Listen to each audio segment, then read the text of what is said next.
ಪತ್ನಿಯಾದ ಸ್ವಾಹಾದೇವಿ 22ನೇ ಕಕ್ಷದಲ್ಲಿ ಬರ್ತಾಳೆ. ಆಕೆ ಬಗ್ಗೆ ತಿಳಿಸಿದ್ರು.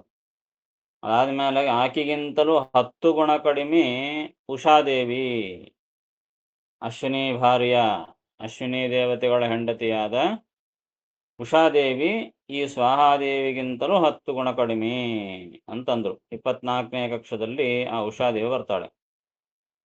ಮಧ್ಯೆ 23ನೇ ಕಕ್ಷದಲ್ಲಿ ಬುಧ ಬರ್ತಾನೆ. ಆತನ ಬಗ್ಗೆ ಹೇಳಿಲ್ಲ. ಅದನ್ನ ಈ ಪದ್ಯದಲ್ಲಿ ಹೇಳುತ್ತಾರೆ. ಬುಧ ಯಾರು? ಬುಧ ಯಾರು ಅಂತಂದ್ರೆ ಚಂದ್ರನ ಮಗ ಬುಧ. ಆ ಬುಧ ಯಾರಾಗಿ ಅವತಾರ ಮಾಡಿದ ಅಂದ್ರೆ ಅದಕ್ಕೆ ಹೇಳ್ತಾರೆ, ಸುದರ್ಶನ ಶಕ್ರಾದಿ ಸುರಯುತ ಬುಧನು ತಾ ಅಭಿಮನ್ಯುವೆನಿಸುವ. ಬುಧನು ತಾ ಅಭಿಮನ್ಯುವೆನಿಸುವ.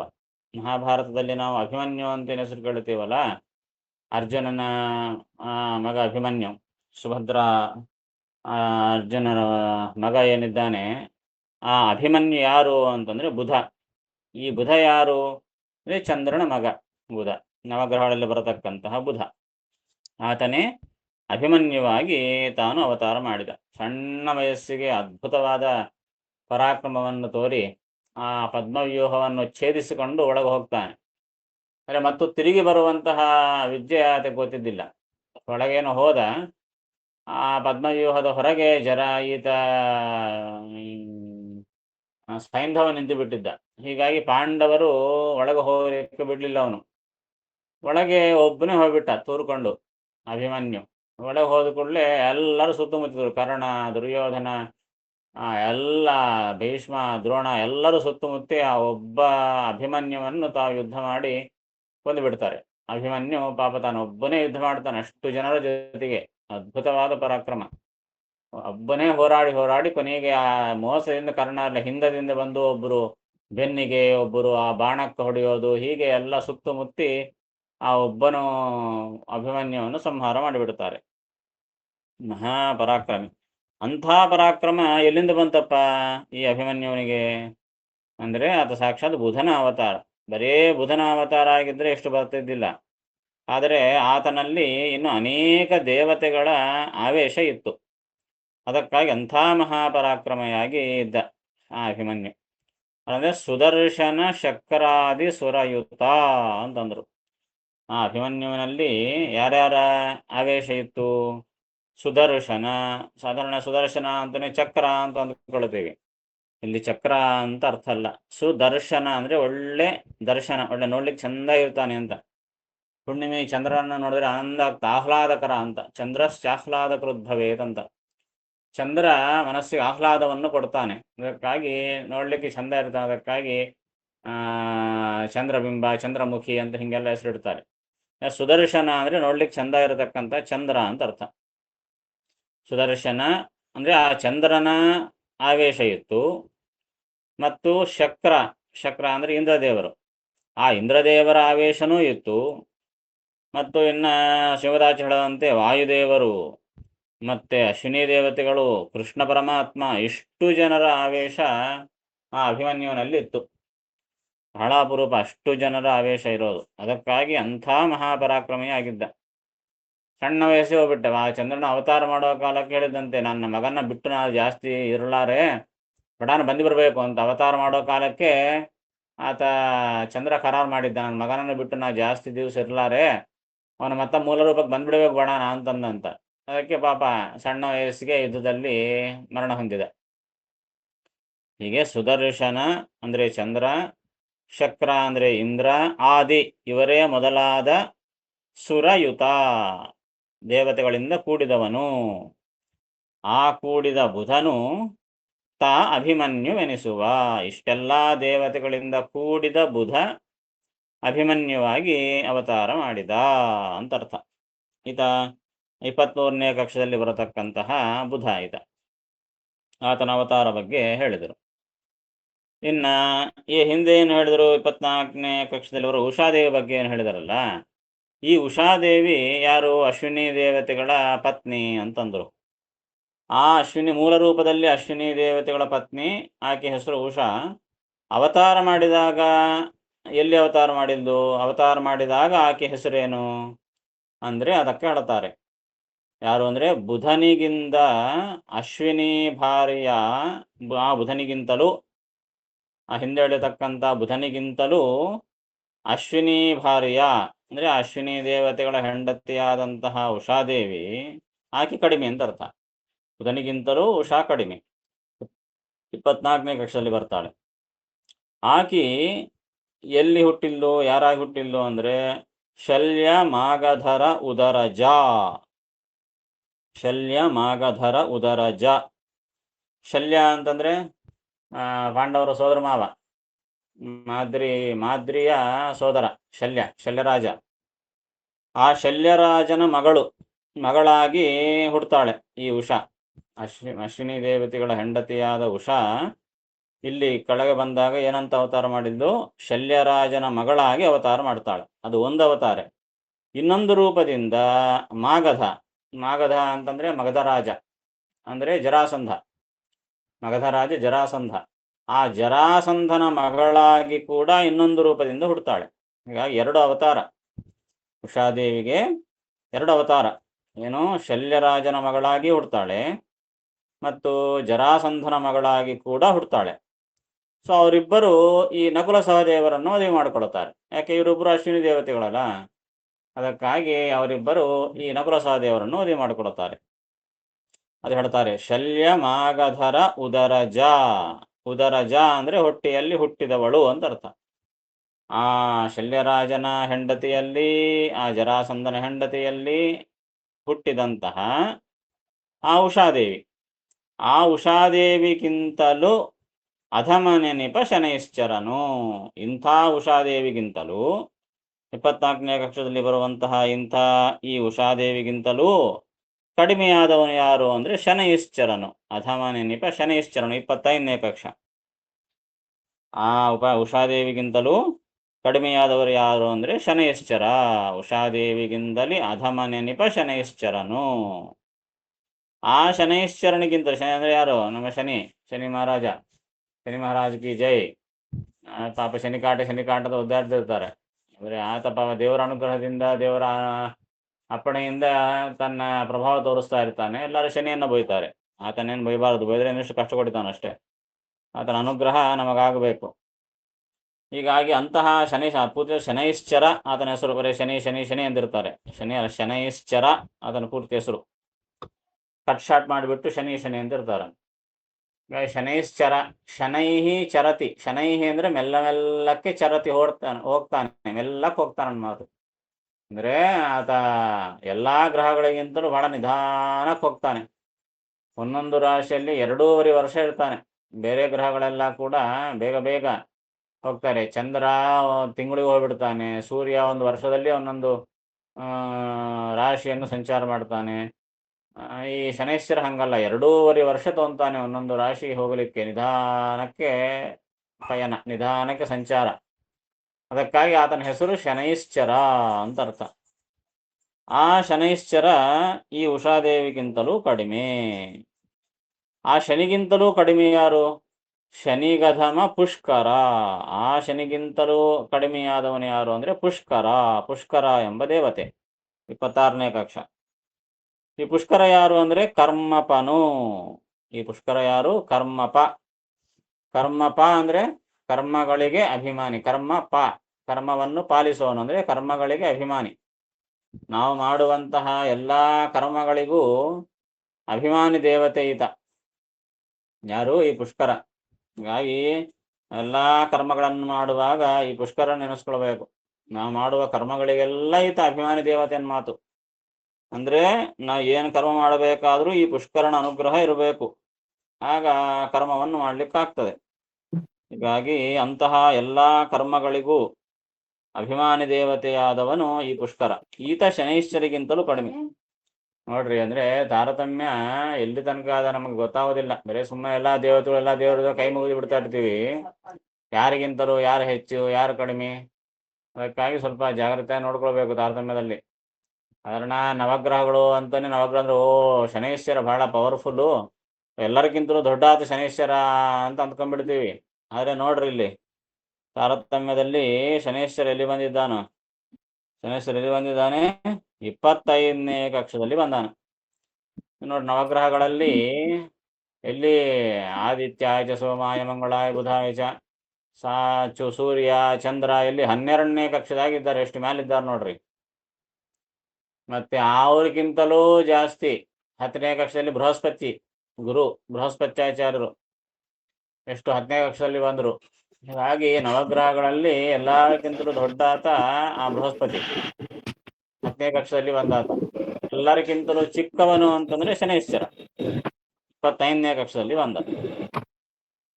ಇನ್ನ ಈ ಶುಕ್ರ ಮಂಗಳ ರಾಹು ಕೇತು ಇವರೆಲ್ಲ 19ನೇ ಕಕ್ಷದಲ್ಲಿ ಬರ್ತಾರೆ. ಹೀಗಾಗಿ ಅಂದ್ರೆ ಎಲ್ಲರಿಗಿಂತಲೂ ಕಡಿಮೆ ಶನಿ, ಎಲ್ಲರಿಗಿಂತಲೂ ದೊಡ್ಡ ಆತ ಬೃಹಸ್ಪತಿ ನವಗ್ರಹಗಳಲ್ಲಿ. ಹೀಗಾಗಿ ಆ ತಾರತಮ್ಯವನ್ನು ತಿಳಿದುಕೊಂಡು ನಾವು ದೇವತೆಗಳಿಗೆ ಗೌರವವನ್ನು ಸಲ್ಲಿಸಬೇಕು, ಅವರಿಗೆ ನಮಸ್ಕಾರ ಹಾಕಬೇಕು. ಎಲ್ಲರನ್ನ ಒಂದೇ ಕಡೆ ಕಟ್ಟಿ ಹಾಕಿಬಿಟ್ಟು ಎಲ್ಲರೂ ಒಂದೇ ಅಂತ ತಿಳ್ಕೋಬಾರದು. ತಾರತಮ್ಯ ಕ್ರಮದಿಂದ ಅವರವರ ಮಹತ್ವವನ್ನು ನಾವು ತಿಳಿದುಕೊಂಡು ಅವರನ್ನು ನಾವು ಉಪಾಸನೆ ಮಾಡಬೇಕು. ಹೀಗಾಗಿ ಆ ಶನೈಶ್ವರಿಗಿಂತಲೂ ಕಡಿಮೆಯಾದವನು ಪುಷ್ಕರ ಎಂಬ ದೇವತೆ, ಕರ್ಮಾಭಿಮಾನಿಯಾದ ಪುಷ್ಕರ. ಹೀಗಾಗಿ ಅಧಮ ಪುಷ್ಕರ ಕರ್ಮಪನು ಎನಿಸುವನು ಬುಧರಿಂದ. ಇಲ್ಲಿ ಬುಧರಿಂದ ಅಂದ್ರೆ ಜ್ಞಾನಿಗಳು ಅಂತ ಅರ್ಥ. ಮತ್ತೆ ಇಲ್ಲಿ ಬುಧ ಯಾಕೆ ಬಂದ ಅಂತ ಅನ್ಕೋಬೇಡ್ರಿ. ಇಲ್ಲಿ ಬುಧರಿಂದ ಅಂದ್ರೆ ಜ್ಞಾನಿಗಳಿಂದ ಅಂತ ಅರ್ಥ. ಜ್ಞಾನಿಗಳಿಂದ ಈ ರೀತಿಯಾಗಿ ತಿಳಿಯಲ್ಪಡ್ತಾರೆ, ಜ್ಞಾನಿಗಳು ಈ ರೀತಿಯಾಗಿ ತಿಳಿದುಕೊಳ್ಳುತ್ತಾರೆ ಅಂತ ಅರ್ಥ. ಈ ರೀತಿಯಾಗಿ ತಾರತಮ್ಯವನ್ನು ಜ್ಞಾನಿಗಳು ತಿಳಿದುಕೊಳ್ಳುತ್ತಾರೆ ಅಂತ ಅರ್ಥ. ಹೀಗೆ ಏನಾಯ್ತು, ಚಂದ್ರ ಮತ್ತು ಇಂದ್ರ ಮೊದಲಾದವರ ಅನೇಕ ದೇವತೆಗಳ ಆವೇಶದಿಂದ ಕೂಡಿದ ಬುಧ ತಾನು ಅಭಿಮನ್ಯುವಾಗಿ ಅವತಾರ ಮಾಡಿದ. ಆ ಅಭಿಮನ್ಯುನಿಗಿಂತಲೂ ಅಂದ್ರೆ ಬುಧನಿಗಿಂತಲೂ ಕಡಿಮೆಯಾದ ಯಾರು? ಅಶ್ವಿನಿ ಭಾರ್ಯ, ಅಶ್ವಿನಿ ದೇವತೆಗಳ ಭಾರ್ಯೆಯಾದ ಉಷಾದೇವಿ. ಆ ಉಷಾದೇವಿ ಯಾರಾಗಿ ಹುಟ್ಟಿದ್ಲು ಅಂತಂದ್ರೆ ಶಲ್ಯರಾಜನ ಮಗಳಾಗಿ ಹುಟ್ಟಿದ್ಲು ಮತ್ತು ಜರಾಸಂಧನ ಮಗಳಾಗಿ ಹುಟ್ಟಿದ್ಲು. ಆ ಉಷಾದೇವಿಗಿಂತಲೂ ಕಡಿಮೆ ಯಾರು ಅಂತಂದ್ರೆ ಶನೈಶ್ಚರ. ಆ ಶನೈಶ್ಚರಿಗಿಂತಲೂ ಕಡಿಮೆ ಯಾರು ಅಂತಂದ್ರೆ ಪುಷ್ಕರ. ಆ ಪುಷ್ಕರ ಯಾರು ಅಂತಂದ್ರೆ ಕರ್ಮಪ, ಅಂದ್ರೆ ಕರ್ಮಾಭಿಮಾನಿ ದೇವತೆ ಅಂತ ಜ್ಞಾನಿಗಳು ತಿಳಿತಾರೆ. ಗೊತ್ತಾಯ್ತಲ್ಲ? ಬರ್ತಾರೆ. ಚಂದ್ರ ಇಂದ್ರ ಮೊದಲಾದ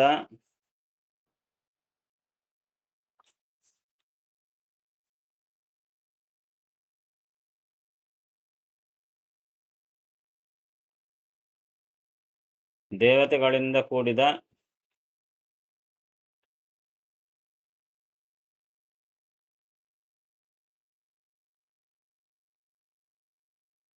ಬುಧ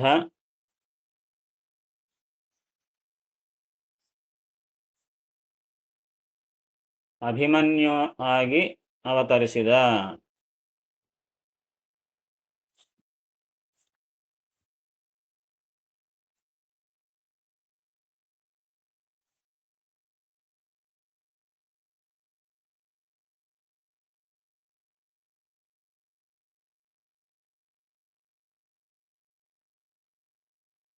ಬುಧನಿಗಿಂತಲೂ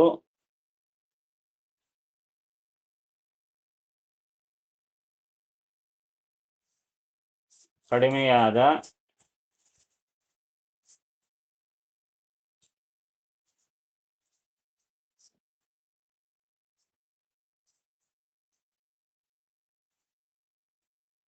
ಅಶ್ವಿನಿ ಪತ್ನಿಯಾದ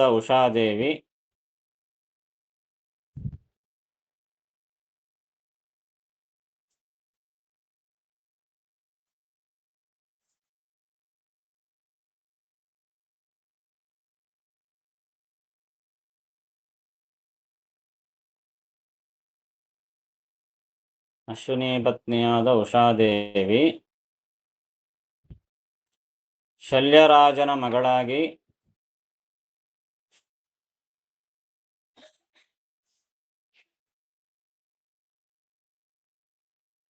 ಮತ್ತು ಜರಾಸಂಧನ ಮಗಳಾಗಿ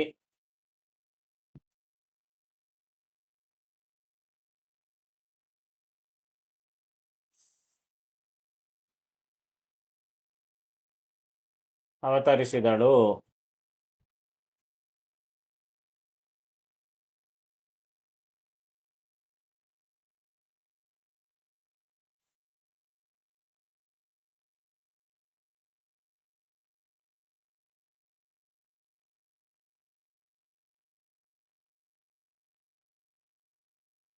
ಉಷಾದೇವಿಗಿಂತಲೂ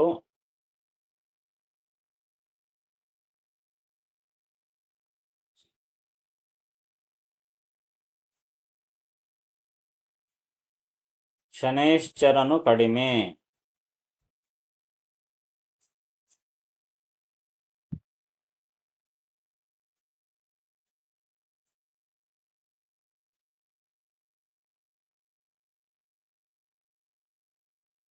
ಶನೈಶ್ಚರನಿಗಿಂತಲೂ ಕರ್ಮಾಭಿಮಾನಿಯಾದ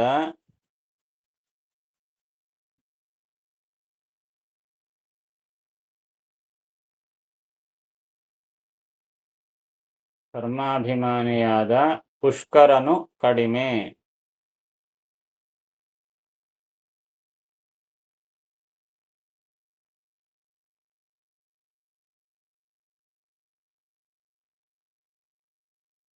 ಕರ್ಮಾಭಿಮಾನಿಯಾದ ಪುಷ್ಕರನು ಕಡಿಮೆ ಎಂದು ಜ್ಞಾನಿಗಳು ತಿಳಿಯುತ್ತಾರೆ.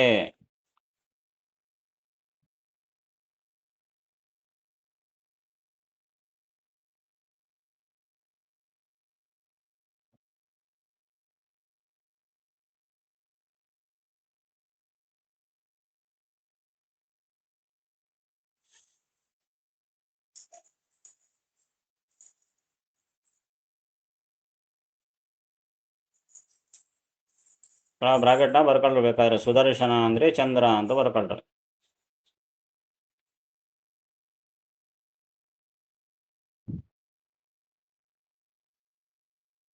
ಚಂದ್ರ ಅಂತ ಹೇಳ್ಬೋದು, ಅಥವಾ ಸುದರ್ಶನ ಅಂದ್ರೆ ಭಗವಂತ ನಾರಾಯಣ ದೇವರಿಗೂ ಕೂಡ ಸುದರ್ಶನ ಅಂತ ಹೆಸರು. ಆತನ ಆವೇಶ ಕೂಡ ಅಭಿಮನ್ಯುವಿನಲ್ಲಿದೆ. ಅದಕ್ಕಾಗಿ ಭಗವಂತ ನಾರಾಯಣ ಅಂತನೂ ಅರ್ಥ ಆಗ್ಬೋದು, ಚಂದ್ರ ಅಂತನೂ ಅರ್ಥ ಆಗ್ಬೋದು. ಅವರಿಬ್ಬರ ಆವೇಶ ಈ ಬುಧನಲ್ಲಿದೆ.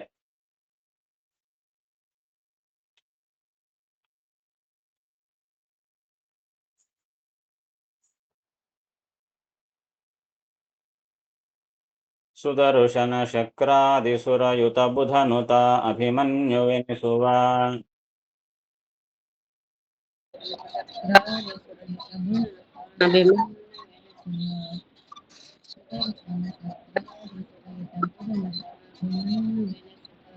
ಬುಧನಿಗಿಂದಶ್ವಿನಿ ಭಾರ್ಯ ಶಲ್ಯಮಾಗಧರ.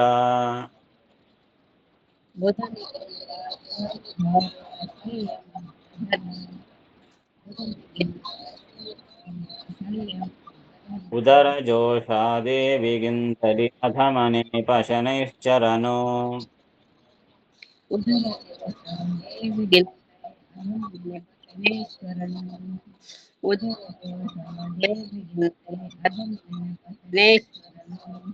ಶನಿಗಧಮ ಪುಷ್ಕರ ಕರ್ಮಪನು ಎನಿಸುವನು ಬುಧರಿಂದ.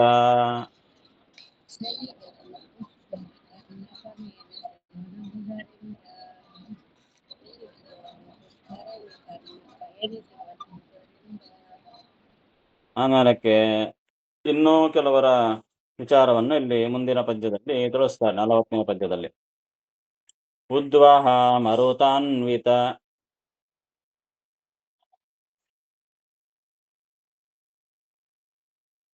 ವಿರಾಧ ದ್ವಿತೀಯ ಸಂಜಯನು ತುಂಬುರು.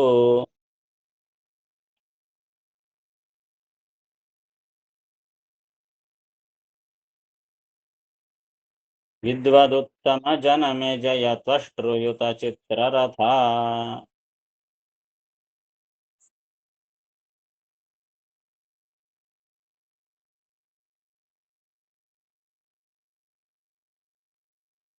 ಸದ್ವಿನುತ ದಮಘೋಷಕ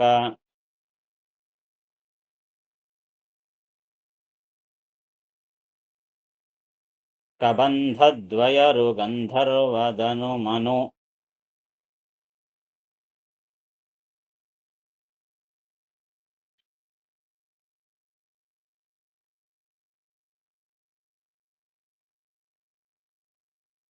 ಪದ್ಮ ಸಂಭವಯುತ ಕ್ರೂರ ಕಿಶೋರನೆನಿಸುವನು.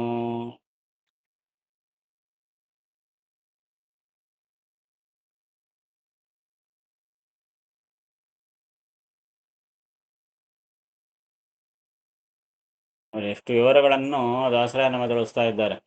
ಇದೆಲ್ಲ ನೋಡ್ಬೇಕಂದ್ರೆ ಮಧ್ವಾಚಾರ್ಯರು ನಮ್ಮ ಮಹಾಭಾರತ ತಾತ್ಪರ್ಯ ನಿರ್ಣಯದಲ್ಲಿ 18, 19 ಅಧ್ಯಾಯಗಳಲ್ಲಿ ಎಲ್ಲ ವಿಷಯಗಳನ್ನು ತಾವು ಹೇಳಿದ್ದಾರೆ. ಯಾರ ಅವತಾರ, ಯಾರಲ್ಲಿ ಯಾರ ಆವೇಶ ಇದೆ, ಅವೆಲ್ಲ ಬಹಳ ವಿವರವಾಗಿ ಕೊಟ್ಟಾರ ಶ್ರೀಮದಾಚಾರ್ಯರು. ಅದನ್ನೆಲ್ಲ ಸಂಗ್ರಹ ಮಾಡಿ ದಾಸರಾಯರು ನಮಗೆ ಇಲ್ಲಿ ತಿಳಿಸ್ಕೊಡ್ತಾ ಇದ್ದಾರೆ ಮಾತು. ಹೀಗಾಗಿ ಇಲ್ಲಿ ಏನಾಯಿತು, ಈ 26ನೇ ಕಕ್ಷದಂಗೆ ಹೇಳಿದರು ಕರ್ಮಾಭಿಮಾನಿ ಪುಷ್ಕರ ತನಕ. ಅಷ್ಟರ ಸ್ವಲ್ಪ ಮತ್ತ ಹಿಂತಿರುಗಿ ಹೇಳ್ತಾ ಇದ್ದಾರೆ. ಈಗ 19ನೇ ಕಕ್ಷದಲ್ಲಿ ಈ ಎಷ್ಟೋ ಜನರ ಬಗ್ಗೆ ಹೇಳಿದ್ರಲ್ಲ, ಏನೋ ಅದರಲ್ಲಿ ಬರುವಂತಹ ಮಹಾರಾಜರು, ಚಕ್ರವರ್ತಿಗಳು, ಋಷಿಗಳು ಮತ್ತು ಅಷ್ಟಗಂಧರ್ವರು ಅಂತಂದರು. 8 ಜನ ದೊಡ್ಡ ಗಂಧರ್ವರು, ಅವರೆಲ್ಲ 19ನೇ ಕಕ್ಷದಲ್ಲಿ ಬರ್ತಾರಂತೆ. ದೊಡ್ಡ ಕಕ್ಷ ಅದು 19ನೇ ಕಕ್ಷ. ಅದರಲ್ಲಿ 8 ಜನ ಗಂಧರ್ವರು ಬರ್ತಾರೆ ಅಂತ ಹೇಳಿದ್ರು. ಸ್ವಲ್ಪ ಅದರ ಬಗ್ಗೆ ಈಗ ಮತ್ತು ಹೇಳ್ತಾ ಇದ್ದಾರೆ. ಅದನ್ನೇ ಸಿಂಹಾವಲೋಕನ ನ್ಯಾಯ ಅಂತ ಕರೀತಾರೆ. ಇಲ್ಲೇನೋ ಮುಂದೆ ಹೋಗಿ ಮತ್ತೆ ಸ್ವಲ್ಪ ಹಿಂದಕ್ಕೆ ತಿರುಗಿ ಮತ್ತೆ ಹಿಂದಿನ ಬಗ್ಗೆ ವಿವರಣೆ ಮಾಡೋದು. ಹಂಗ 26ನೇ ಕಕ್ಷದಂಗೆ ಹೋಗ್ಬಿಟ್ರು, ಸ್ವಲ್ಪ ಮತ್ತೆ ಹಿಂತಿರುಗಿದ್ರು. ಅರೆ ಸ್ವಲ್ಪ 19ನೇ ಕಕ್ಷದಲ್ಲಿ ದೊಡ್ಡವರು ಇದ್ದಾರೆ, ಗಂಧರ್ವರು ಎಲ್ಲ ಇದ್ದಾರ, ಸ್ವಲ್ಪ ಅವ್ರ ಬಗ್ಗೆ ಕೂಡ ತಿಳಿಸೋಣ ಅಂಥೇಳಿ ಮತ್ತು ವಾಪಸ್ ಬಂದು ಗಂಧರ್ವರು ಅವ್ರು ಯಾರು, ಯಾವ್ಯಾವ ಗಂಧರ್ವರು ಎಲ್ಲಿ ಅವತಾರ ಮಾಡಿದ್ದಾರೆ ಅದರ ಬಗ್ಗೆ ಮತ್ತೆ ಸ್ವಲ್ಪ ಇಲ್ಲಿ ಹೇಳ್ತಾ ಇದ್ದಾರೆ. ಯಾರು ಅಂದ್ರೆ ಆ ಅಷ್ಟಗಂಧರ್ವರಲ್ಲಿ ತುಂಬುರು ಎಂಬ ಗಂಧರ್ವ, ನಾರದ ತುಂಬುರು ಅಂತ ಹೆಸರು ಕೇಳ್ತೀವಲ್ಲ, ಒಳ್ಳೆ ಹಾಡುಗಾರರು, ಆ ತುಂಬುರು ಗಂಧರ್ವ. ಆ ತುಂಬುರು ಗಂಧರ್ವ ಎಲ್ಲಿ ಅವತಾರ ಮಾಡಿದ ಅಂತ ಅದರ ವಿಷಯವನ್ನು ತಿಳಿಸ್ತಾರೆ. ಆ ತುಂಬುರು ಗಂಧರ್ವ ಆತನಿಗೆ 2 ಅವತಾರಗಳು. ಯಾರು ಅಂತಂದ್ರೆ ರಾಮಾಯಣದಲ್ಲಿ ಒಬ್ಬಾತ, ಮಹಾಭಾರತದಲ್ಲಿ ಒಬ್ಬಾತ. ರಾಮಾಯಣದಲ್ಲಿ ವಿರಾಧ ಎಂಬ ರಾಕ್ಷಸ. ಈ ರಾಮ ಸೀತೆಯರು ವನವಾಸದಲ್ಲಿರೋ ಕಾಲಕ್ಕೆ ಆ ವಿರಾಧ ರಾಕ್ಷಸ ಬರ್ತಾನೆ, ಅವನನ್ನು ಸಂಹಾರ ಮಾಡುತ್ತಾನೆ ರಾಮದೇವರು. ವಿರಾಧ ಯಾರು ಅಂತಂದ್ರೆ ಆ ಕುಬೇರನ ಶಾಪದಿಂದ ಹುಟ್ಟಿರತಕ್ಕಂತಹ ಈ ತುಂಬುರು ಎಂಬ ಗಂಧರ್ವ. ಈ ತುಂಬುರು ಗಂಧರ್ವನಿಗೆ ಕುಬೇರ ಶಾಪ ಕೊಟ್ಟಿರ್ತಾನೆ, ರಾಕ್ಷಸನಾಗಿ ಹುಟ್ಟು ಅಂತ. ಆತ ಇಲ್ಲಿ ವಿರಾಧ ಎಂಬ ಹೆಸರಿನಿಂದ ಬರ್ತಾನೆ. ಇದು ಮೊದಲನೇ ಅವತಾರ, ರಾಕ್ಷಸನಾಗಿ ಹುಟ್ಟಿದ. ಇನ್ನೊಂದು ಯಾವುದು ಅಂದ್ರೆ ಮಹಾಭಾರತದಲ್ಲಿ ಸಂಜಯ ಅಂತ, ಗೀತೆಯಲ್ಲಿ ಕೇಳ್ತೀವಿ ಸಂಜಯ ವಾಚ ಅಂತ ಬರ್ತಾ ಇರ್ತದ. ಯಾರು ಆ ಸಂಜಯನಿಗೆ ವೇದವ್ಯಾಸ ದೇವರು ವರ ಕೊಟ್ಟು ಆಜ್ಞೆ ಮಾಡಿದ, ಧೃತರಾಷ್ಟ್ರ ಕಣ್ಣಿಲ್ಲ, ಮನ್ಯಾಗ ಕೂತಿರ್ತಾನ, ಅಲ್ಲಿ ಮಹಾಭಾರತ ಯುದ್ಧ ನಡೀತಾ ಇದೆ, ಎಲ್ಲ ಅದರ ನ್ಯೂಸ್ ಎಲ್ಲ ನೀ ತಂದ್ಕೊಡು, ಅದು ಏನೇನಾಯ್ತು ಅಪ್ಡೇಟ್ ಎಲ್ಲ ನೀ ಹೇಳಬೇಕು. ಯುದ್ಧದಲ್ಲಿ ಏನೇನಾಯ್ತು, ಯಾರ್ಯಾರ ಜಗತ್ತು ಯುದ್ಧ ಮಾಡಿದ್ರು, ಹೆಂಗ ನಡೀತು ಯುದ್ಧ, ಅದನ್ನೆಲ್ಲ ಆ ಟಿವಿನ ನೋಡ್ದಂಗೆ ನೋಡಿಸ್ಬೇಕು. ಧೃತರಾಷ್ಟ್ರನಿಗೆ ಕಣ್ಣಿಲ್ಲ, ಆದ್ರೆ ನೀ ಕೇಳಿಸ್ಬೇಕು ಅಂತ ಹೇಳಿ ಸಂಜಯನಿಗೆ ಆ ವೇದವ್ಯಾಸ ದೇವರು ಹೊರ ಕೊಡ್ತಾರೆ. ಈ ಸಂಜಯ ಯಾರು ಅಂತಂದ್ರೆ ಸೂತ ಪುತ್ರ, ಧೃತರಾಷ್ಟ್ರನ ಸೂತ ಪುತ್ರ ಸಂಜಯ. ಈ ಸಂಜಯ ತುಂಬುರುವಿನ ಅವತಾರನ ಮಾತು, ಆ ತುಂಬುರು ಗಂಧರ್ವನ ಅವತಾರ. ಆ ಸಂಜಯ ಆ ಮಹಾಭಾರತ ಯುದ್ಧದ ವಿವರಗಳನ್ನೆಲ್ಲ ಬಂದು ಧೃತರಾಷ್ಟ್ರನಿಗೆ ಹೇಳ್ತಾ ಇದ್ದ, ಯಾರು ಹೆಂಗ ನಡೀತು ಯುದ್ಧ, ಎದುರಿ ಕಣ್ಣಿಂದ ನೋಡಿದಂತೆ ಹೇಳ್ತಾ ಇದ್ದ, ಬಹಳ ಸುಂದರವಾಗಿ ಹೇಳ್ತಾ ಇದ್ದ. ಹೀಗಾಗಿ ಅಷ್ಟು ಶಕ್ತಿ ಹೆಂಗ್ ಬಂತಪ್ಪ ಅಂದ್ರೆ ಸಾಕ್ಷಾತ್ ತುಂಬುರು ಗಂಧರ್ವ ಮತ್ತು ಆತನಿಗೆ ವೇದವ್ಯಾಸ ದೇವರವರ, ಅದಕ್ಕಾಗಿ ಅಷ್ಟು ಶಕ್ತಿ ಬಂತ ಆತನಿಗೆ.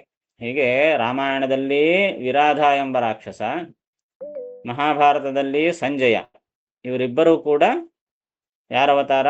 ತುಂಬುರುವಿನ ಅವತಾರ, ತುಂಬುರು ಎಂಬ ಗಂಧರ್ವನ ಅವತಾರ. ಇಷ್ಟೇ ಅಲ್ಲದೆ, ಬರೇ ತುಂಬುರು ಅಷ್ಟೇ ಅಲ್ಲದೆ ಆ ತುಂಬುರೊಳಗೆ ಇನ್ನೊಬ್ಬರ ಆವೇಶ ಇತ್ತು.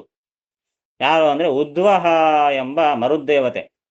ಈ 18ನೇ ಕಕ್ಷದಲ್ಲಿ 49 ಮರುದ್ದೇವತೆಗಳು ಅಂತ ಹೇಳ್ಕೊಂಡಿವಲ್ಲ, ಅದರಲ್ಲಿ ಉದ್ವಹ ಹಿಂದೆ ಬಂತು. ಉದ್ವಹ, ವಿವಾಹ, ಆವಹ, ಉತ್ತಮರಾದಂತಹ ಪ್ರಾಣರು ಅಂತ ಬಂದ್ವಲ್ಲ, ಆ ಉದ್ವಹ ಎಂಬ ಒಬ್ಬ ಮರುದ್ದೇವತೆ.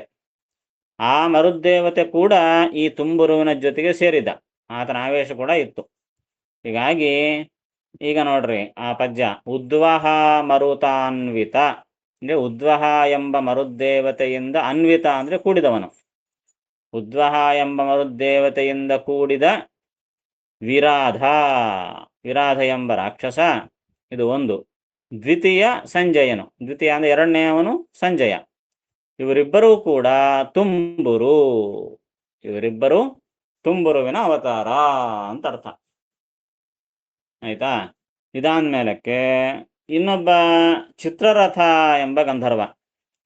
ಆ ಚಿತ್ರರಥ ಗಂಧರ್ವ ಏನಾಗಿ ಹುಟ್ಟಿದ್ದ ಅದಕ್ಕೆ ಹೇಳ್ತಾರೆ, ವಿದ್ವದುತ್ತಮ ಜನಮೇಜಯ ತ್ವಷ್ಟ್ರಯುತ ಚಿತ್ರರಥ. ವಿದ್ವದುತ್ತಮ ಜನಮೇಜಯ, ವಿದ್ವದುತ್ತಮ ಒಳ್ಳೆ ವಿದ್ವಾಂಸರಲ್ಲಿ ಉತ್ತಮನಾಗಿರತಕ್ಕಂತಹ ಒಳ್ಳೆ ವಿದ್ವಾಂಸನಾದಂತಹ ಜನಮೇಜಯ ಈ ಚಿತ್ರರಥ ಗಂಧರ್ವ. ಅದರಲ್ಲಿ ತ್ವಷ್ಟೃಯುತ, ಆ ಚಿತ್ರರಥನಲ್ಲಿ ತ್ವಷ್ಟೃಯುತ, ತ್ವಷ್ಟ ಎಂಬಂತ ದ್ವಾದಶಾದಿತ್ಯರಲ್ಲಿ ಒಬ್ಬಾತ ತ್ವಷ್ಟ ಅಂತ. ವಿಶ್ವರೂಪಾಚಾರ್ಯರ ವೃತ್ರಾಸುರನ ತಂದೆ, ಅಂದ್ರೆ ಅವನು ವೃತ್ರಾಸುರನ ಹುಟ್ಟಿಸಿರತಕ್ಕಂತಹ ದ್ವಾದಶಾದಿತ್ಯರಲ್ಲಿ ಒಬ್ಬಾತ ತ್ವಷ್ಟ ಅಂತ. ಆ ತ್ವಷ್ಟ ಎಂಬ ಆ ದ್ವಾದಶಾದಿತ್ಯರಲ್ಲಿ ಒಬ್ಬಾತ ಈ ಚಿತ್ರರಥನ ಜೊತೆಗೆ ಸೇರಿಕೊಂಡು ಜನಮೇಜಯನಾಗಿ ಹುಟ್ಟಿದ. ಚಿತ್ರರಥ ಈತ ಜನಮೇಜಯ ಅಂತ. ಇನ್ನೊಬ್ಬ ಧನು ಅಂತ ಇನ್ನೊಬ್ಬ ಗಂಧರ್ವ. ಆತ ಯಾರಪ್ಪ ಅಂತಂದ್ರೆ ಸದ್ವಿನುತ ದಮಘೋಷಕ ಕಬಂಧದ್ವಯರು ಗಂಧರ್ವ ಧನು. ಗಂಧರ್ವ ಧನು ಅಂದ್ರೆ ಧನು ಎಂಬ ಹೆಸರುಳ್ಳಂತಹ ಗಂಧರ್ವ ಆತ ಏನಾಗಿ ಹುಟ್ಟಿದ ಅಂತಂದ್ರೆ ಸದ್ವಿನುತ ದಮಘೋಷಕ. ಇದು ಮೊದಲನೇ ಅವತಾರ. ಇದು ಮೊದಲನೇ ಅವತಾರ ಮಹಾಭಾರತದಲ್ಲಿ ದಮಘೋಷ ಅಂತ. ದಮಘೋಷ ಅಂದ್ರೆ ಯಾರು? ಶಿಶುಪಾಲನ ತಂದೆ ದಮಘೋಷ. ಶಿಶುಪಾಲ ಯಾರೋ ಅಲ್ಲ, ಕೃಷ್ಣ ಪರಮಾತ್ಮನ ಸೋದರತ್ತಿ ಮಗನೇ. ಹೀಗಾಗಿ ಶಿಶುಪಾಲನ ಸೋದರ ಮಾವೀತ ದಮಘೋಷ. ಈಗ ಆ ದಮಘೋಷ ಯಾರು ಅಂತಂದ್ರೆ ಈ ಧನು ಎಂಬ ಗಂಧರ್ವ. ಸದ್ವಿನುತ ದಮಘೋಷಕ. ಸದ್ವಿನುತ ಅಂದ್ರೆ ಸಜ್ಜನರಿಂದ ಹೊಗಳಲ್ಪಟ್ಟಂತಹ ದಮಘೋಷ ಎಂಬ ಆತ ಆ ಶಿಶುಪಾಲನ ತಂದೆ. ಆತ ಈ ಧನುಗಂಧರ್ವನ ಅವತಾರ. ಇನ್ನೊಂದು ಅವತಾರ ಯಾವುದು ಅಂದ್ರೆ ಕಬಂಧ. ರಾಮಾಯಣ. ರಾಮಾಯಣದಲ್ಲಿ ಕಬಂಧ ಎಂಬ ರಾಕ್ಷಸ, ಇನ್ನೊಬ್ಬ ರಾಕ್ಷಸ ಬರ್ತಾನೆ. ಎರಡು ದೊಡ್ಡ ಕೈಗಳಿಂದ ರಾಮ ಸೀತಾರನ್ನ ಹಿಡ್ಕೊಂಡು ಹತ್ತಲಾಗಿರ್ತಾನೆ. ರಾಮಲಕ್ಷ್ಮಣನ ಹಿಡ್ಕೊಂಡು ತಿನ್ಲಿಕ್ಕ ಅಂತ ಬರ್ತಾನೆ.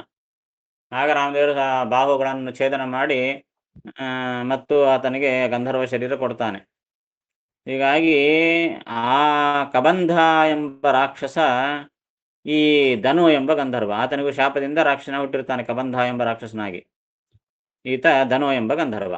ಹೀಗಾಗಿ ಈ ಗಂಧರ್ವ ಧನುಗೆ ಎರಡು ಅವತಾರಗಳು. ಒಂದು ರಾಮಾಯಣದಲ್ಲಿ ಕಬಂಧ ಎಂಬ ರಾಕ್ಷಸ, ಇನ್ನೊಂದು ಮಹಾಭಾರತದಲ್ಲಿ ಶಿಶುಪಾಲನ ತಂದೆ ದಮಘೋಷ ಅಂತ. ಈ ಇಬ್ಬರು ಯಾರು ಅಂದ್ರೆ ಗಂಧರ್ವ ಧನು.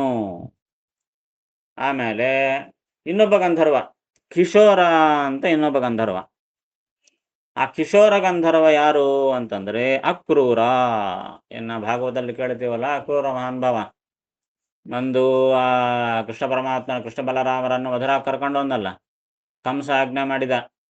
ಏನು ಕಳಿಸಿದ್ದ ರಾಕ್ಷಸರೆಲ್ಲ ಕೃಷ್ಣನ ಕೈ ಸಾಯ್ತಾ ಇದ್ದಾರ.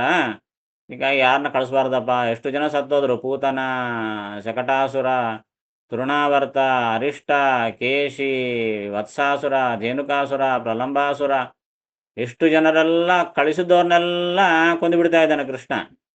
ಅದಕ್ಕೆ ಕಂಸ ಪ್ಲಾನ್ ಮಾಡಿದೆ, ಏನಂತ, ನಾ ಕಳಿಸೋದು ಬೇಡ, ಆ ಕೃಷ್ಣ ಬಲರಾಮನನ್ನೇ ಮಥುರಾಪಟ್ಟಣ ಕರೆಸ್ಕೊಂಡ್ಬಿಡೋಣ. ಇಲ್ಲಿ ಬಂದ್ರೆ ಸ್ಥಾನ ಬಲ ಇರ್ತದ, ಕೊಂದುಬೋದು ಅವ್ರಿಬ್ಬರನ್ನ ಅಂತ ಅಂದ್ಕೊಂಡ ಪಾಪ ಕಂಸ. ಅದಕ್ಕೆ ಕರೆದ್ಬೇಕಂದ್ರೆ ಯಾರು ಕರೆದ್ರೆ ಬರುತ್ತೆ, ಮತ್ತೆ ಯಾರ ರಾಕ್ಷಸನ ಕರೆದ್ರೆ ಕೊಂದು ಬಿಡ್ತಾನೆ ಅಷ್ಟೇ. ಅದಕ್ಕೆ ಏನ್ ಪ್ಲಾನ್ ಮಾಡಿದ, ಅಕ್ರೂರ ಮಹಾಭಗವದ್ಭಕ್ತ. ಅಕ್ರೂರ ಈತನೂ ಒಬ್ಬ ಯಾದವ ವೀರ. ಅಕ್ರೂರ ಅಂದ್ರೆ ಈತನು ಕೂಡ ಯಾದವ ವಂಶದಲ್ಲಿ ಬಂದವನೇ.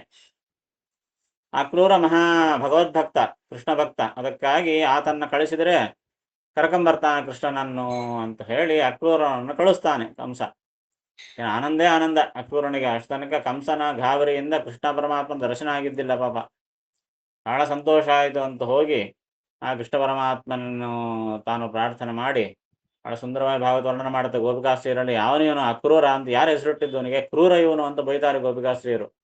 ನಮ್ಮಿಂದ ಬೇರೆ ಮಾಡ್ಲಿಕ್ಕೆ ಬಂದಾನ ಈ ಕ್ರೂರ ಇವನು ಅಂತ ಹೇಳಿ ಬೈತಾರೆ ಪಾಪ. ಧರ್ಮ ಮಾಡ್ತಾರೆ, ಹೋಗಬಾರ್ದು ಅಂತ. ಕೃಷ್ಣ ಪಾಪ ಅವನೇನೋ ಸಮುದಾಯ ಮಾಡಿ ಏನೇನೋ ಮಾಡಿ ಪಾಪ ಅಲ್ಲಿಂದ ಹೊರಡ್ತಾನೆ. ಅಕ್ರೂರನ ಜೊತೆಗೆ ಮಧುರಾಪಟ್ಟಣಕ್ಕೆ ಹೋಗ್ತಾನೆ. ಹಾದಿಯಲ್ಲಿ ನಾವು ಕೇಳ್ತೀವಿ, ಆ ಯಮುನಾ ನದಿಯಲ್ಲಿ ಸ್ನಾನ ಮಾಡ್ಲಿಕ್ಕೆ ಅಂತ ಹೇಳ್ತಾನೆ ಅಕ್ರೂರ. ದಿನಾದ ಮಹಾನುಭಾವ ಎಂಥ ಅದ್ಭುತವಾದ ಭಕ್ತ ಇದ್ದ ಅಕ್ರೂರ ಅಂದ್ರೆ ದಿನಾಲು ಅವಾಗ ಸ್ನಾನ ಮಾಡೋ ಕಾಲಕ್ಕೆ ಒಳಗ ಶೇಷದೇವರ ದರ್ಶನ ಆಗ್ತಿತ್ತಂತ ಆತಗ. ಅಂಥ ಭಕ್ತ. ಆವತ್ತು ಉಣಿಗಿದ ಯಮುನಾ ನದಿಯಲ್ಲಿ ಶೇಷದೇವರ ಜೊತೆಗೆ ಈ ಕೃಷ್ಣ ಕಾಣಿಸಿದ. ರಥ ಮೇಲೆ ಕೂಡಿಸಿಟ್ಟು ಬಂದ್ರೆ ಕೃಷ್ಣ ಇಲ್ಯಾಕೆ ಬಂದ ಅಂತ ಮೇಲೆ ನೋಡ್ತಾನೆ, ಅದ್ ಮೇಲೆ ಕೃಷ್ಣ ಇದ್ದಾನೆ. ಒಳಗಿಳಿದ ಒಳಗೂ ಕೃಷ್ಣ, ಮೇಲೆ ಕೃಷ್ಣ. ಓ ಸಾಕ್ಷಾತ್ ಭಗವಂತ ಕೃಷ್ಣ ಅಂತ ಮತ್ತು ಆ ಜ್ಞಾನದಿಂದ ಬಂದು ನಮಸ್ಕಾರ ಮಾಡ್ತಾನೆ ಅಂದ್. ಹೀಗೆ ಮಹಾಭಗವದ್ಭಕ್ತ ಅಕ್ರೂರ. ಯಾರು ಅಕ್ರೂರ ಅಂದ್ರೆ ಕಿಶೋರ ಎಂಬ ಗಂಧರ್ವ. ಬರೇ ಕಿಶೋರ ಒಬ್ಬನೇ ಸೇರಿಲ್ಲ, ಆ ಕಿಶೋರನ ಜೊತೆಗೆ ಇನ್ನ ಇಬ್ರು ಸೇರಿದ್ರು. ಯಾರು ಅಂದ್ರೆ ಮನು ಪದ್ಮ ಸಂಭವಯುತ ಅಕ್ರೂರ. ಮನು ಅಂತಂದ್ರೆ ಮನುರಾಜ, ಆದಿಮನು, ಸ್ವಯಂಭೂಮನು ಅಂತ ಅರ್ಥ.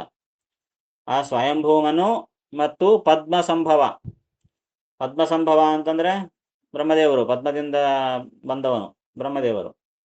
ಹೀಗಾಗಿ ಆ ಬ್ರಹ್ಮದೇವರು ಮತ್ತು ಸ್ವಯಂಭೂಮನು ಇವರಿಬ್ಬರ ಆವೇಶ ಅಕ್ರೂರನಲ್ಲಿತ್ತು.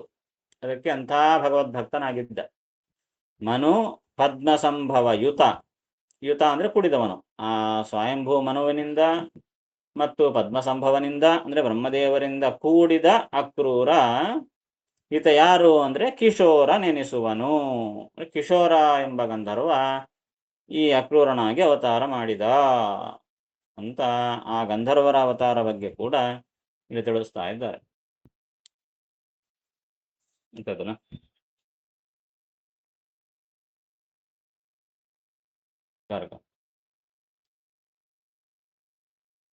ಉದ್ವಹ ಎಂಬ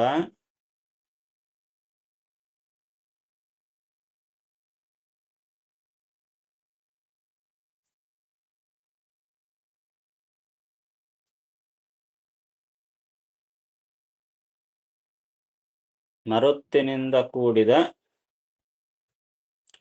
ಉದ್ವಹ ಎಂಬ ಮರುತ್ತಿನಿಂದ ಕೂಡಿದ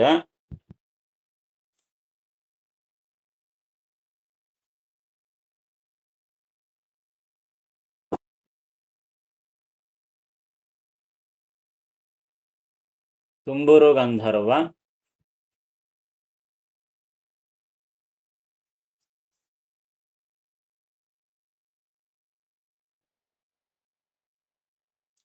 ತುಂಬುರು ಗಂಧರ್ವ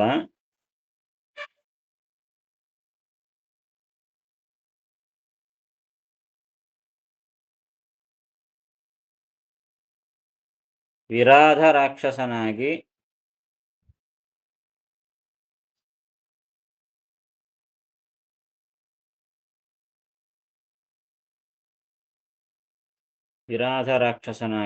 ಮತ್ತು ಸಂಜಯನಾಗಿ ಅವತರಿಸಿದ.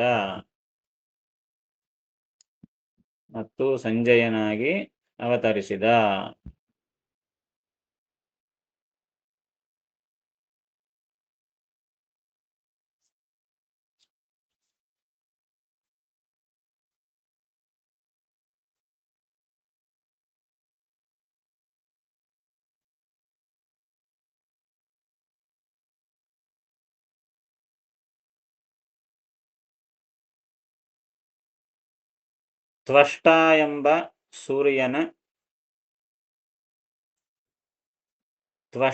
ಎಂಬ ಸೂರ್ಯನ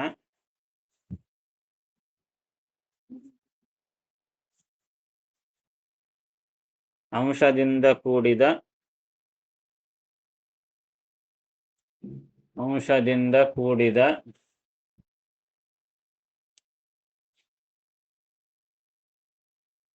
ಚಿತ್ರರಥ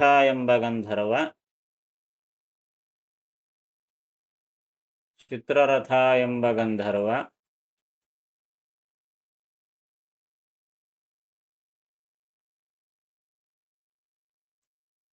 ಜನಮೇಜಯನಾಗಿ ಅವತರಿಸಿದ.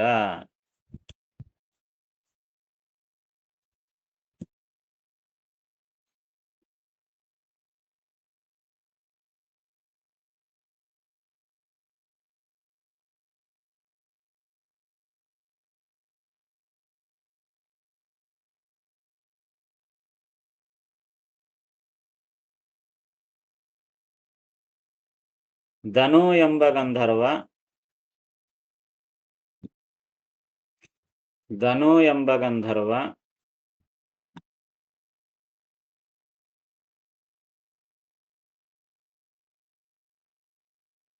ದಮಘೋಷನಾಗಿ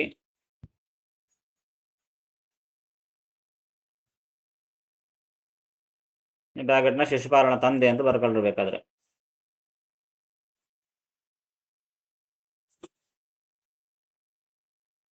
ದಮಘೋಷನಾಗಿ ಮತ್ತು ಕಬಂಧ ರಾಕ್ಷಸನಾಗಿ ಅವತರಿಸಿದ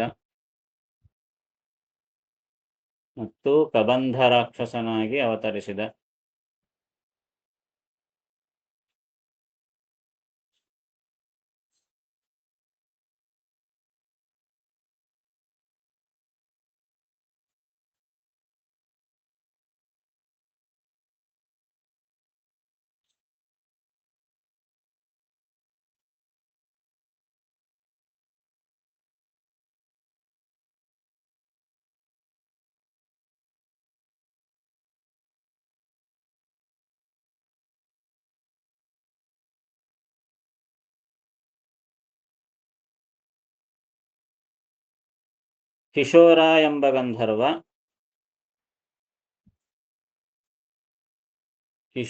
ಎಂಬ ಗಂಧರ್ವ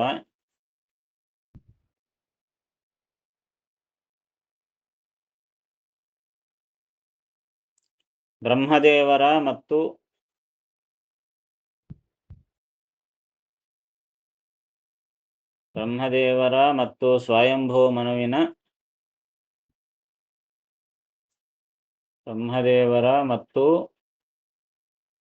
ಸ್ವಯಂಭೂ ಮನುವಿನ ಅಂಶದಿಂದ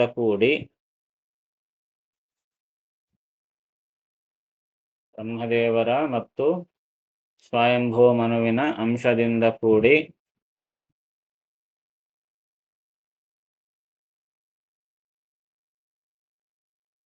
ಅಕ್ರೂರನಾಗಿ ಅವತರಿಸಿದ.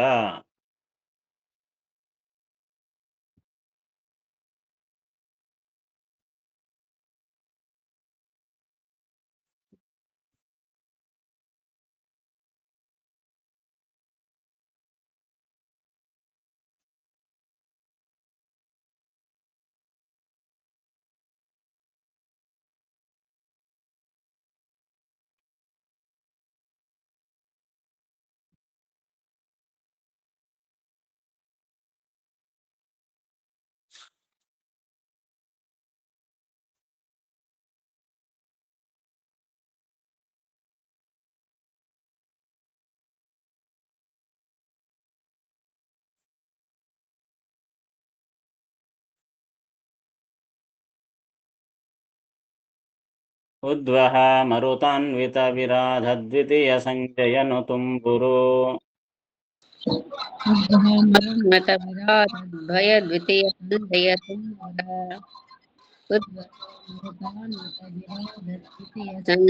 ತುಂಬುರ. ವಿದ್ವದುತ್ತಮ ಜನಮೆ ಜಯ ತ್ವಷ್ಟೃಯುತ ಚಿತ್ರರಥ.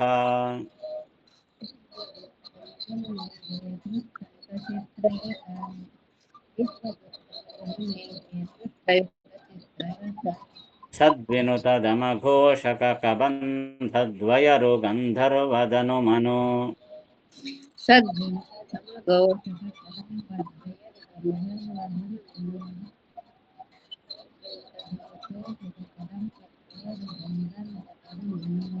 ಪದ್ಮ ಸಂಭವಯುತ ಕ್ರೂರ ಕಿಶೋರ ನೆನೆಸುವನು.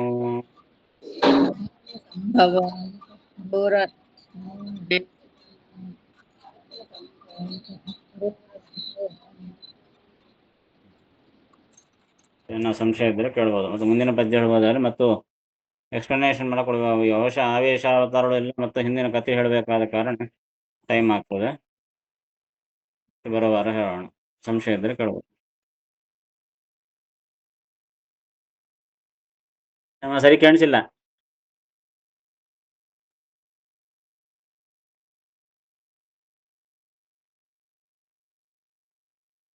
ಹಾ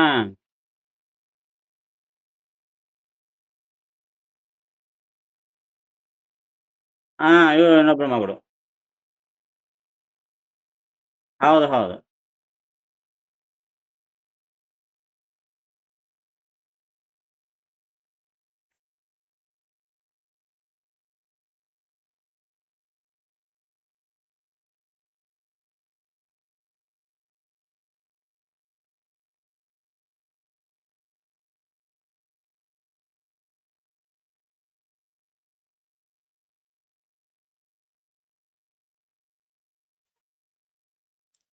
ಅಷ್ಟೇನಾ? ನಮಸ್ಕಾರ ಆಚಾರ್ಯ. ಹರೇ ನಮಃ. ಶ್ರೀಕೃಷ್ಣಾರ್ಪಣಮಸ್ತು. ನಮಸ್ಕಾರ.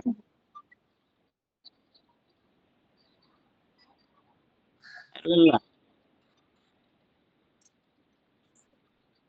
ಅಲ್ಲ, ಉಷಾಕ್ಕೆ ಸಂಬಂಧ ಇಲ್ಲ. ಉಷಾ ಅಶ್ವಿನಿ ದೇವತೆಗಳ ಪತ್ನಿ. ನಿಶ್ಚರಣ ಹೆಂಡತಿ ಹೆಸರು ನೋಡ್ಬೇಕಮ್ಮ.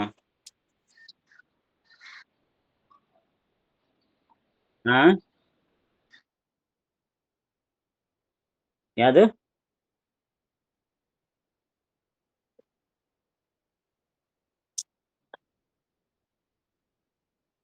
ನೋಡು, ನಮಗೆ ಹೆಸರು ಟಕ್ಕಂತ ನೆನಪಾಗ್ತಾ ಇಲ್ಲ.